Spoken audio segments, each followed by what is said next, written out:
unboxing and review of the Kapex 120.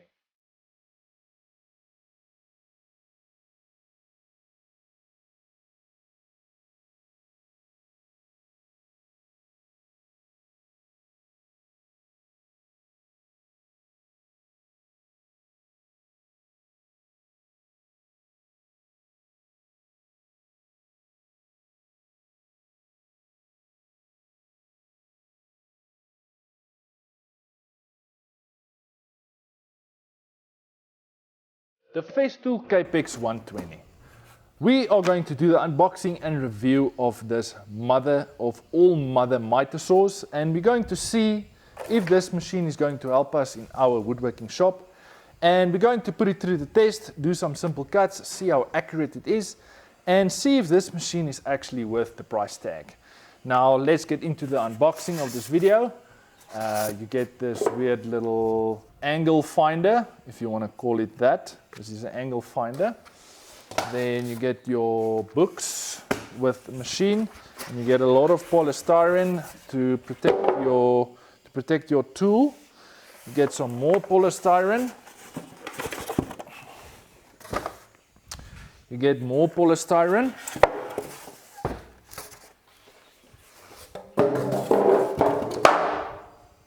Kapex 120, the beast of all beasts. So there's a lot of things I want to go through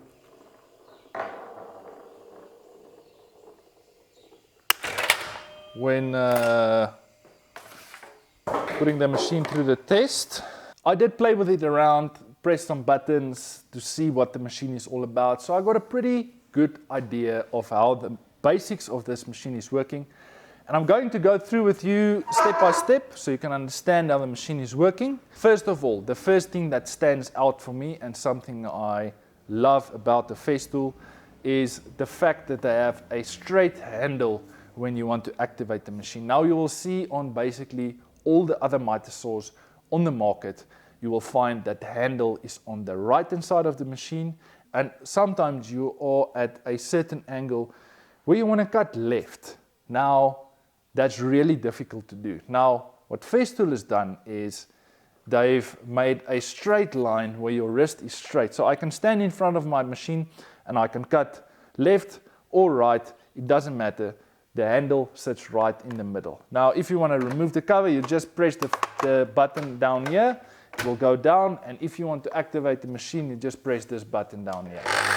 Then your machine will activate. Now, another thing I like about this miter saw is that you have different speed settings on your machine. If you want to say cut perspex or a different type of material, you can set your machine to a different speed setting. Then you obviously have your light button here at the back, which we're going to test the accuracy later on. Another thing I want to point out to you guys is the clamping system. This is also really nice what they made here. It's a really simple, fast way to clamp down your workpieces. Now, this isn't something we're going to use as a woodworking company. It's a nice to have, but we're not really going to use this. You can feel it's a solid type of steel, and it's really nice to have, but we don't really use it.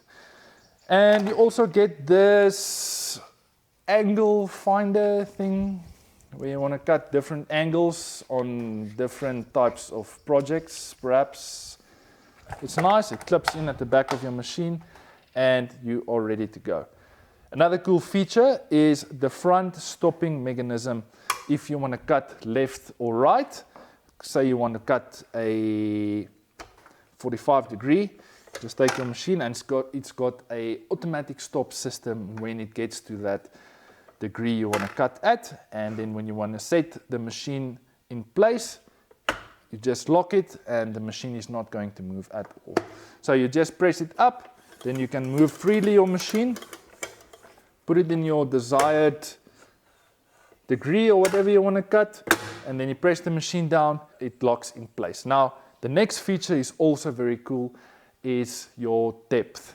If you don't want to cut all the way through on your workpiece, you got a small little green knob here at the back. You have to take your machine down.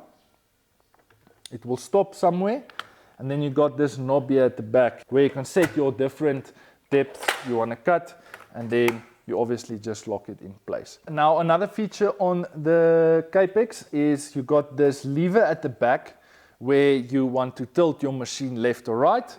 You just flip it over, then your machine is in range for going left or right. And it's got this positive stop at 0 degrees, which I absolutely love. And then when you add your desired degrees, or say for instance there's a knob here in the front, which thank you Festool for doing this, where you can do your micro adjustments if you want to cut to a specific angle or degrees. And like I said, the machine stops at a 0 degree.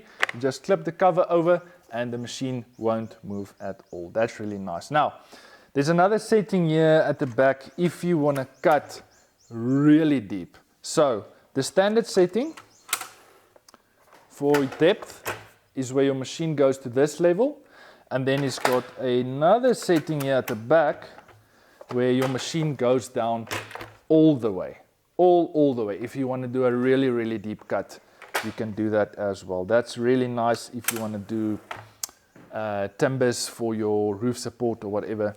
You have that setting available. A few smaller things I want to point out what Festool has done right is at the back here, the lines for the specific degrees you want to cut is a really big plate. So I can stand in front of the machine, I can just tilt my head left or right and see what degrees I want to cut on both sides. The other machines, they've got this really small degree plate at the back where you really have to get into your machine if you want to see the degrees you want to cut. So this is a really cool feature what Festool has done here. And one thing I want to check, and what Festool is claiming, is that the machine is already calibrated, the laser is going to cut exactly on the line, and your machine is already 90 degrees according to these plates they have here. That's something I want to check now while we're going to do some minor cuts and test the machine on how clean it cuts.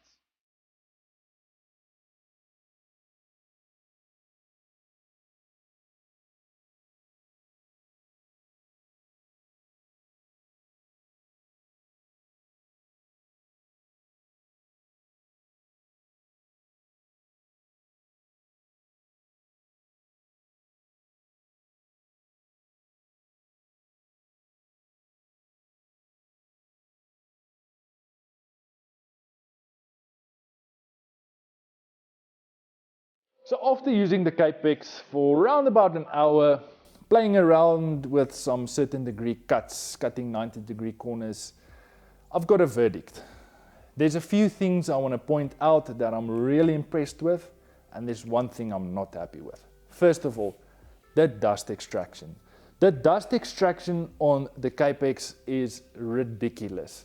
The amount of dust the machine is capturing while working with the actual workpiece and cutting a piece of wood is capturing so much sawdust, it's ridiculous. And the one thing I love about the dust extraction on all Festool, it's a plug and play system. So you just plug it out, plug it into the next tool, Bob's your uncle, there you go. The next thing I want to point out is how accurate this machine is cutting out of the box. Now, we are doing woodworking for around about 14 years now, and I've been through 5 miter saws already, starting off with 2 Ryobi machines and 3 Matabu machines. Now, I'm not complaining about the machine itself. So as you can see at the back, my Matabu broke and it was time to upgrade to the best miter saw in the world. Anyway, out of the box, Ryobi, Matabu, I had to calibrate the machine, meaning that I had to take my big square, I had to put it at the back of my fence of my machine, and I actually had to double check that the blade is cutting 100% 90 degree with the back railing. And you have to continuously doing this while using the machine for a few months. You have to make sure that you actually cut at the 90 degree corner. Now, the Kapex out of the box gave me a 100% 90 degree corner cut every single time. Another thing I want to point out is the laser. When I made a marking on my workpiece, the laser cut it exactly on the same markings I marked on my workpiece. That's really impressive. But the laser, unfortunately, It's not something we're going to use in our woodworking shop. I know there's a lot of people using it, and there might be a circumstance where we had to use it. But out of the box, the laser was cutting 100%. So overall, I am really impressed with the machine. The one downside and the one thing I'm not happy with is this little rubber thing here. Now, I do understand why it's here, is to actually catch all the dust while you're cutting. But there was some stages where I had to cut where the rubber was in the way, and I know some people flip it over, but it's just a weird thing, having this little rubber thing here, and then it's catching the rail when you want to do a certain 45-degree cut or something. This is just an issue, but this is not going to make us not buy the machine at the end of the day. So that's the only downside. It's something super small and something you can look past and work around. But overall, for us as a small woodworking company, I am really glad that we invested in proper equipment, because we are an exclusive custom furniture fabricator, and we want to give our clients a premium cut, and we want to give them the best. So let's talk about the elephant in the room. Yes, you know exactly what I'm talking about. The price tag. The Kapex is coming in at a really, really high price tag. Now, I'm not too sure what the Kapex is costing in your country. You might be from Australia or Canada or USA or South Africa or Thailand or India or whatever. I don't know what the machine is costing in your country. But where I'm from, this machine comes with a price tag, and I honestly do understand why Festool is charging what they're charging. You get a German machine, first of all, and the dust extraction, the fact that all the tools works together is really impressive. For us as a small woodworking company, this is going to be beneficial for us long term, and I'm super glad that we invested in the Kapex. Now, if you're a DIYer or a hobbyist, you might want to consider the smaller machines. If you want to invest in proper equipment, and the reason why we invest in proper equipment is time and money. This machine is going to save us time, first of all, and the quality cut it's giving us is ridiculous, and that's what our clients deserve. Our clients pay premium prices for the furniture, and we want to give them the perfect cut. So that is my overall look and feel, the review and unboxing of the Kapex. I will most probably do a full review within the next few months on the performance of the machine overall. If you have any questions, if I missed something, leave me a comment down below. I'll be glad to answer as best as I can. If you guys like the unboxing and the review video of the Kapex, and you guys want to support the channel, make sure you like this video, hit the subscribe button, and I'll see you next week with another cool video. Thanks guys, cheers.